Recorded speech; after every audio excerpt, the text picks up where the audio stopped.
And we're back. What with having the COVID, yes, I've had COVID. It's the first time I have ever had it in all the nonsensy stuff that's been going on for the past few years. Both Chris and I have not been affected by it at all, and we both got slammed in it, and it happened to be on his week off, which was great. But anyway, we did sort ourselves out, but what with that and having really bad weather over this past weekend, we've not been able to get into the garden until today. So I've decided today that we're going to do all the gooseberries, and I'm going to attempt to make a gooseberry curd. I've never made any kind of curd before. Obviously I've heard of lemon curd and lime curd, but I read that you can do gooseberry curd, so we're going to give it a go and see what happens. If you haven't been here before, I'm Samantha and this is the channel Trying to Get By. I hope you are well. So yes, let's get on with making this gooseberry curd. So the main thing we're going to need is gooseberries. So I have picked these from the garden, I've given a wash, topped and tailed them. I've got some extra here just in case, but it says we're going to need about 2 pounds, it's about 900 grams of gooseberries. So what I'm going to do is I have sort of weighed these. My bowl weighs a little bit, so I'm going to say that my bowl weighs that much. That's about £2 of gooseberry, so I'm not going to need my frozen ones, so I will save those for another day. The other thing we're going to need in the recipe ultimately is we're going to need some sugar, some eggs, a little bit of water and a little bit of butter. That'll be in the thickening process, but the main thing we're going to do at the moment is just get these gooseberries in a pan, get the heat on with a little bit of water and really get them cooking. So we're going to boil them first and then we're going to bring them down to a simmer. So I'm just going to get a little bit of water. So it says 50 mils of water. So that's really just about 3 tablespoons, just a little bit more than 3 tablespoons. You can hear a noise in the background. Again, I'm making the most of the fact that it's a dry day and I've got the washing machine on. So I will bring these to a high heat, cover and simmer for about 20 minutes. In fact, to give them a little bit of a helping hand, I'm just going to give them a bit of a squash just to help them out a bit. Some of these were really quite ripe anyway, so they wouldn't take much of a squash to get them going. There we go. Potato masher comes in handy. The gooseberries now have been cooking for 20 minutes, so I brought it to the boil, cooked it for the 20 minutes. I'm just going to use that masher just to mash them down even more. So they should be really soft now, and we're going to pass this through a sieve, pushing as much of the puree as we can through, so that all the thing that we want left is just the seeds and the skins from the gooseberries. So this is going to be steaming hot now, so I'm going to do it by I've weighed out my sugar, so I've got 450 grams of sugar. So I'm going to just get a ladle full at a time. Let's move everything a little bit closer together so that it's a little bit easier. And I'm just going to just push everything I can through from each ladleful. So this is going to take a little bit of time because I don't want to waste anything. So just keep pushing and pushing. And once that ladleful is pushed through completely and I can't get anything else out of it, I'm going to just dump that onto a plate and then go on with the next ladleful. Well, I've managed to pass everything through the sieve as best as I could, squoze it through. I'm just giving it a mix in this bowl with the sugar, and then it's going to go back in there. I'm just going to get a spatula to do that because otherwise I will waste some of the sugar. There we go. Next we're going to add our butter and our eggs. Now the temperature has dropped quite a bit because we've added the sugar to it.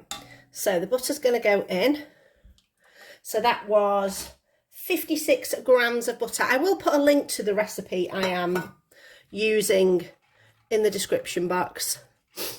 Like I say, this is the first time I've ever made it, so fingers crossed the recipe works quite well. Next, we're going to go in with our eggs. So we need 3 eggs. So I've got 2 and 1 more. There we go. Oh, dropped a bit of shell. It's a big bit, so it's going to be easy enough to get out. There we go. Bit of shell. So I'm just going to give these a light whisking before I put them in, just because it'll make it a little bit easier. Do it over there so I don't make a mess, because it's inevitable I will make a mess. Now we're going to bring this back up to a simmer and just simmer it for about 20 minutes, 25 minutes it says, until the mixture gets thick. So I don't know how long that will take. Like I say, it says 20 to 25 minutes. Let's just give all that a nice mix and get the heat on. I'm not going to bring it back up to the boil, I'm just going to bring it up to a simmer, because I don't want these eggs to scramble. We just want them to slowly warm in the mixture. And this is why you need to keep mixing it, so you don't end up with those eggs going into nice little lumps of curds of eggs. So I will stand here now and I will mix and keep mixing until we've got a nice thick mixture. We've been bubbling away now on a low simmer for a good half an hour. In fact, it's probably a little bit longer. It's more like 35 minutes. But I can see it has thickened up. I'm just going to put a little bit on a teaspoon and then on a plate. And we'll see how it moves. That's quite thick. It's not moving particularly fast. And if I give it a bit of a shush. Sorry, I did just slip my finger then. There you go, it's holding now. So that's pretty good. It is, like I say, nuclear hot still, so I'm not going to pour it into jars until it's cooled down a little bit. So I've left this curd to cool down for about 20 minutes, and you can see how it's starting to create that crust and thicken up. What I've done, because this is still going to be quite hot, is I have made sure my jars are not cold. So I poured some boiling water in them, let it sit in there for a while, and I've emptied it out and they've drained, but they're still warm. So we're going to decant that now. Let's see how many jars we get. Oh, just up to the first, just below the first lip, I think I'll go. That's 1. Here we go. I think we're going to get 2 and a little bit. 2. And whatever's left, all the scrapings. Make sure I get all this in. Oh, this is a problem doing it in a cast iron, because it's heavy. So let's see if I can do it and scrape as much as I can in. It's going to go all over the handle because that's the only place I can hold it. But like I say, I'm not going to waste a single drip. Scrape it off the handle. A little bit more there. Oh, we got nearly 2.5 jars in total of this lovely luscious lemon curd. Now that can just stay in the fridge. I'm going to water bath mine based on recommendations for my water bath canning group. I will post a link to that Facebook group below. So anyway, there we go.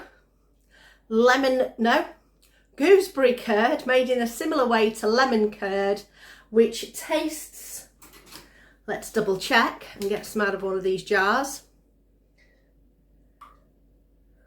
Oh.